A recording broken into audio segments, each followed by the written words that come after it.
हो गया ना। देखिए कल आपको बताए थे, कहाँ तक बताए थे?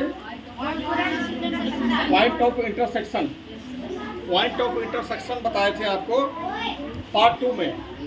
ज्योमेट्री पार्ट 2, जब ज्योमेट्री दूसरी बार लिखवाए हैं 10 क्वेश्चन उसमें बताए थे, थोड़ा आगे होता तो उसमें बताए थे आपको कि ये देखिए एक बिंदु पॉइंट से, एक पॉइंट से, जब एक ही पॉइंट से दो या दो से अधिक लाइन, दो या दो से दो लाइन गुजरे या उससे अधिक लाइन गुजरे, तो इन लाइंस को क्या बोलते हैं? Concurrent line. क्या बोलते हैं? Concurrent line. मतलब संगामी रेखा, मतलब संगामी रेखा। बताए थे ना पिछले वीडियो में। पॉइंट ऑफ इंटरसेक्शन वाले में भी हम आपको बताए थे कि कॉन्करेंट लाइन कौन होता है, तो उसी की डिफिनीशन है ये। ठीक है, डिफिनीशन नहीं लिखवाए थे आपको। तो जब एक ही पॉइंट से दो या दो से अधिक लाइंस गुजरे तो इन लाइंस को क्या बोलते हैं? Concurrent lines. इसमें कॉन्करेंट लाइंस कौन है? ये है ना। ये देखिए, एक लाइन, दो लाइन, तीन लाइन, चार लाइन, सबका नाम है। देखिए ए बी हो गया, उसके बाद आपका ये ए बी हो गया, सी डी हो गया, ई एफ हो गया, जी एच हो गया, ये सारे लाइंस का नाम है। समझ गए? तो ये है कॉन्करेंट लाइंस, मतलब संगामी रेखा। क्या? संगामी रेखा। समझ गए? और ये जो पॉइंट है बीच में, ये क्या है? मैं बताया था ना, यही है पॉइंट ऑफ इंटरसेक्शन। क्या है? मतलब हिंदी में प्रतिच्छेद बिंदु। हिंदी में समझ में आ रहा है? Yes sir. अब देखिए लाइन कितने प्रकार के होते हैं। अभी तक तो लाइन आप जो है स्पेशली दो प्रकार का जान रहे थे, सरल रेखा और वक्र रेखा, straight line and curved line. लेकिन यहाँ देखिए लाइन 8 प्रकार के होते हैं। पहला क्या है? वक्र रेखा, क्रूड लाइन जो टेढ़ी मड़ी होती है, सरल रेखा, स्ट्रेट लाइन जो सीधी होती है बिल्कुल, संगामी रेखा, कॉन्करेंट लाइन जो भी आपको बताया। ठीक है, समांतर रेखा, पैरेलल लाइन, इस टाइप से होता है, एकदम सीधा दोनों रेखा जाता है। अभी आगे बताते हैं आपको इसके बारे में डिटेल। तिर्यक रेखा, ट्रांसवर्सल लाइन, इस तरीके से होता है। असमांतर रेखा, ये देखिए असांतर रेखा लिख दिया है, असमांतर। क्या होगा यहाँ? क्या रहेगा यहाँ? असमांतर, असमांतर, असमांतर, असमांतर रेखा। बंद करो इसको। असमांतर रेखा मतलब इंग्लिश में क्या बोलते हैं? Converging line. क्या बोलते हैं? Converging line. असमांतर रेखा, कन्वर्जिंग लाइन। और ये ऊर्ध्वाधर रेखा, वर्टिकल लाइन। ऊर्ध्वाधर रेखा का इंग्लिश वर्टिकल लाइन। और एक और है 8वां, मेरा तो नहीं दिख रहा है, वर्टिकल लाइन। देखिए 8वां है क्षैतिज रेखा। क्या है? मतलब हॉरिजॉन्टल लाइन। ठीक है, उसके बाद देखिए ये 8 प्रकार का रेखा हो गया आपका, 8 प्रकार का रेखा हो गया। अब ये देखिए क्वेश्चन क्या बोल रहा है यहाँ? ट्रांसवर्सल लाइन किसे कहते हैं? ट्रांसवर्सल लाइन किसे कहते हैं? जब ये देखिए दो पैरेलल लाइन, दो मार्कर दीजिए, दो पैरेलल लाइन को जब एक तीसरी लाइन तिरछी काटती है, एक तीसरी लाइन, बंद करिए, दो पैरेलल लाइन को, पैरेलल लाइन का मतलब होता है समांतर रेखा। पैरेलल लाइन का मतलब होता है समांतर रेखा। आपने रेल की पटरी देखा है? Yes sir. Yes sir. तो रेल की पटरी एकदम एक समांतर, मतलब कि दोनों के बीच की दूरी बराबर होती है। दोनों के बीच की दूरी बराबर होती है। और चाहे जितनी दूर आप जाओगे, हाँ मतलब जितनी दूर आप जाओगे हमेशा आपको बराबर ही मिलेगा, मिलता है ना। दो पटरियों के बीच की दूरी, रेल की दो पटरियों के बीच की दूरी हमेशा बराबर होती है और वैसे ही सीधे चली जाती है, उसी को बोलते हैं समांतर। ठीक है, समांतर का मतलब समान अंतर, समांतर का मतलब समान अंतर। इसी से ध्यान रखिए, समान अंतर का मतलब उसका अंतर बराबर होना चाहिए। तो ये हो गया आपका। तो दो पैरेलल लाइन। अब देखिए ये दो पैरेलल लाइन है, ब्लैक बोर्ड पे बनाने पे थोड़ा तिरछा हो गया, हल्का फुल्का, उससे दिक्कत नहीं है, लेकिन ये सीधा है एकदम दोनों लाइन। और इसको एक तिरछी लाइन काट रही है, एक तीसरी लाइन तिरछी काटती है। एक तीसरी लाइन कैसे काटती है? तिरछी काटती है। तो उस तिरछी लाइन को क्या बोलते हैं? इसके आगे कहाँ लिखे हो? उस तिरछी लाइन को क्या बोलते हैं? Transversal line. लाओ मार्कर दो। कैसे लिखा हो शिवम? उस तिरछी आगे क्या है? उस तिरछी लाइन को, ठीक है, क्या बोलते हैं? Transversal line.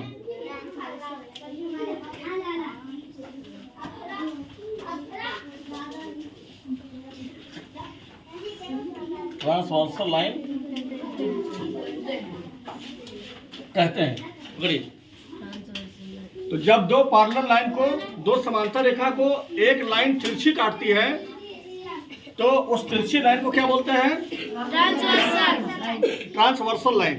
ठीक है। अब यहाँ देखिए, पैरेलल लाइन किसे कहते हैं? वे लाइन जिनके बीच की दूरी सदैव समान रहती है। पैरेलल लाइन कभी भी आपस में प्रतिच्छेद नहीं करती है। प्रतिच्छेद नहीं करती है। यहाँ लिखा है, क्या लिखते हो? आपस में प्रतिच्छेद नहीं करती है।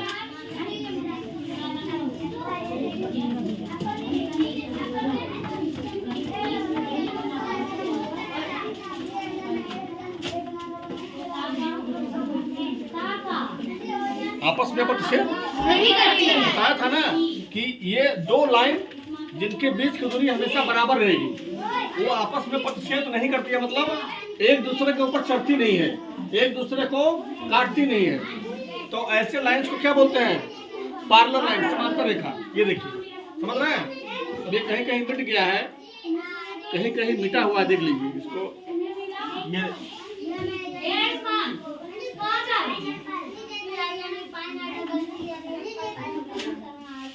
पकड़िए। अब यहाँ देखिए, वर्टिकल लाइन। वर्टिकल लाइन किसे कहते हैं? ये लाइंस पृथ्वी के धरातल के लंबवत होती हैं। ऐसे लाइंस क्या कहलाते हैं? वर्टिकल लाइन कहलाते हैं। पृथ्वी के धरातल मतलब पृथ्वी के एकदम धरातल में, ठीक है, धरातल पे होती है। जैसे देखिए यहाँ एकदम इक्वल है ना, बराबर है, ठीक है, धरातल के। और लंबवत, लंबवत का मतलब क्या? लंबवत बोलते हैं जहाँ 90 डिग्री का कोण बनता हो। जैसे ये सीधा खड़ा है ऐसे, ठीक है, तो सीधा। लंबवत का मतलब लंब, सीधा। किसी भी एक लाइन पे अगर सीधी लाइन बन रही है तो उसको बोलते हैं लंब। क्या बोलते हैं? लंब। और लंब हमेशा 90 डिग्री का बनता है। कितने का? 90 डिग्री का। तो वे लाइंस जो पृथ्वी के धरातल के लंबवत होती हैं, ऐसे लाइन को क्या बोलते हैं? वर्टिकल लाइन बोलते हैं। समझ गए? इसके आगे तो नहीं है। कर देखिए, पिछली बार बताए थे आपको कहां तक? रूल 1 है ना, अपस्ट्रॉफी के बारे में रूल 1 बताए थे। आज दूसरा नियम आपको बताना है। देखिए, प्राणी बोधक प्लूरल नाउन के अंत में कहीं अपस्ट्रॉफी एस लगता है तो कहीं सिर्फ अपस्ट्रॉफी लगता है। सिर्फ अपस्ट्रॉफी, इस पर ध्यान दीजिएगा। सिर्फ अपस्ट्रॉफी का मतलब क्या हुआ कि केवल ये कॉमा इस तरह से रहेगा, ऐसे, है ना? इसको बोलते हैं सिर्फ अपस्ट्रॉफी। तो प्लूरल नाउन के अंत में, लेकिन कौन सा? प्राणी बोधक। कल बताए थे प्राणी बोधक। प्राणी का मतलब क्या होता है? जितने जीव जंतु हैं, अरे विज्ञान नहीं पढ़ते हो, जितने जीव जंतु हैं उनको प्राणी कहा जाता है। मनुष्य हो या जानवर हो, ये सब प्राणी के अंतर्गत ही तो आते हैं। तो प्राणी बोधक, क्या? प्राणी बोधक प्लूरल नाउन के अंत में। प्लूरल मतलब जो एक से ज्यादा हो, कहीं अपस्ट्रॉफी एस लगता है तो कहीं सिर्फ अपस्ट्रॉफी। ऐसे अपस्ट्रॉफी एस तब लगता है जब अभिष्ट प्लूरल नाउन के अंत में एस एस नहीं लगता है, मतलब नहीं होता है। जैसे देखिए यहाँ बच्चों का स्कूल, यहाँ पे चिल्ड्रेंस स्कूल लिखा है, अपस्ट्रॉफी एस लगा हुआ है। अगर रहता जैसे देखिए यहाँ चिल्ड्रन क्या लिखा है, ये चिल्ड्रन किसका पुल्लर नंबर है? चाइल्ड का। किसका है? चाइल्ड का हो गया चिल्ड्रन। तो यहाँ पे बच्चों का स्कूल चिल्ड्रंस स्कूल। यहाँ देखिए बच्चों का पार्क चिल्ड्रंस पार्क, अपॉस्ट्रोफी लगा हुआ है। महिलाओं का अस्पताल वोमेन्स हॉस्पिटल, वोमेन्स हॉस्पिटल। महिलाओं का पोशाक वोमेन्स ड्रेस, पुरुषों का पोशाक मेंस ड्रेस। बैलों की सींग ऑक्सेंस हॉर्न्स। तो इसमें जितने भी हैं, इसमें कहीं भी एस लगा है? देखिए लास्ट में जितने पुल्लर नंबर है इसमें कहीं एस लगा है? नहीं लगा है। तो नहीं लगा है इसीलिए अपॉस्ट्रोफी एस लग रहा है। यहाँ देखिए रूल 3 में जब अभिष्ट पुल्लर नाउन के अंत में एस लगा रहता है तब सिर्फ अपॉस्ट्रोफी लगता है। अगर पुल्लर नाउन है और उसके अंत में एस लगा हुआ है, एस तब क्या लगाएंगे? केवल अपॉस्ट्रोफी। क्या लगाएंगे? जैसे लड़कों का स्कूल, अब लड़का का इंग्लिश क्या होता है? बॉय। तो बॉय का बॉय हो गया सिंगुलर नंबर, और लड़कों एक से ज्यादा क्या हो गया? ये बॉयज। क्या हो गया? बॉयज। बॉयज मतलब लड़के, बॉयज मतलब लड़के। अब ये तो यहाँ पे बॉयज हो गया पुल्लर नंबर, और यही रूल कह रहा है। रूल में क्या है कि अंत में अगर एस या ईएस रहेगा, ठीक है, तो हमें क्या लगाना है? केवल अपॉस्ट्रोफी लगाना है, केवल। तो लड़कों का स्कूल बॉयज के बाद अपॉस्ट्रोफी लगा हुआ है। लड़कियों का स्कूल यहाँ देखिए गर्ल्स, लड़कियों मतलब गर्ल मीन्स लड़की सिंगुलर नंबर, और उसका पुल्लर नंबर क्या हो गया? तो पूरा गर्ल्स लिख देंगे स्पेलिंग, उसके बाद लगाएंगे ऐसे अपॉस्ट्रोफी। समझ में आया? लड़कों का छात्रावास, ये देखिए बॉय मीन्स लड़का, बॉयज मीन्स लड़के, यानी कि लड़कों बॉयज, पूरा बॉयज लिखे BOYS, उसके बाद क्या लगाए? अपॉस्ट्रोफी। उसका मतलब क्या हुआ? का। अपॉस्ट्रोफी का मतलब बताए थे ना कल। इसका मतलब क्या होता है? का के की, का के की, का कॉमा के कॉमा की। समझ गए? इसका मतलब यही होता है। अब आगे देखिए, इधर यही बैठा रहिएगा, हिलिएगा मत। ये देखिए लड़कियों का छात्रावास, क्या ये? लड़की, गर्ल मीन्स लड़की, और लड़कियों का इंग्लिश क्या हो गया? गर्ल्स। पुल्लर नंबर हो गया। लास्ट में एस लगा हुआ है, तो क्या लगेगा? केवल अपॉस्ट्रोफी। यही ध्यान रखना है। अगर ये ध्यान रहेगा तो गलत नहीं होगा। अगर लास्ट में एस है और पुल्लर नंबर है तो क्या लगेगा? Only apostrophe. समझ गए? अगर इस पर ध्यान रखेंगे तो गलत नहीं होगा आपका। क्या देखिए गायों का दूध, गाय का काऊ, गाय का इंग्लिश सिंगुलर नंबर, और पुल्लर नंबर क्या हो जाएगा? काउज।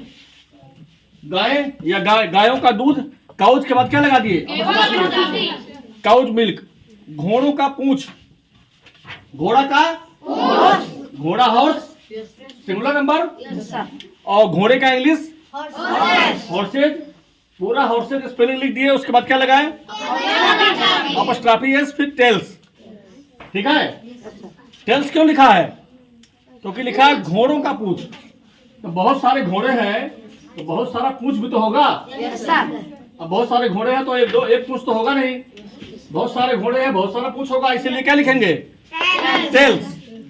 मेरे दोस्तों के नाम, मेरे दोस्तों के नाम। अब मेरा दोस्त का इंग्लिश क्या होता है? My friend. अब मेरे दोस्तों मतलब एक से ज्यादा दोस्तों, तो क्या हो गया? Friends, my friends. उसके बाद क्या लगाए? केवल अपॉस्ट्रोफी लगाएंगे, और उसके बाद नाम का नेम्स। क्योंकि दोस्त ज्यादा है तो नाम भी तो ज्यादा होगा। तो एक नाम रहेगा तो नेम, एक नाम रहेगा तो नेम, और एक से ज्यादा नाम रहेगा तो नेम्स। नेम हो गया सिंगुलर और नेम्स हो गया प्लूरल।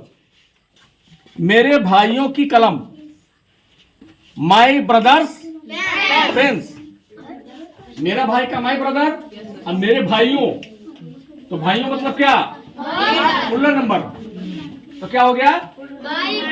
ब्रदर्स। और यहाँ पे पेन, पेन मतलब कलम, एक कलम, और पेन्स हो गया तो एक से ज्यादा कलम। मेरे दोस्तों का स्कूल, माई फ्रेंड्स स्कूल।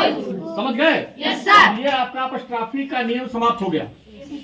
अब इसके बाद है इसी का चचेरा भाई। हाँ, मतलब इसी से मिलता जुलता है, उसका भी का के लिए प्रयोग होता है। उसके भाई का, इनके भाई का नाम है औ।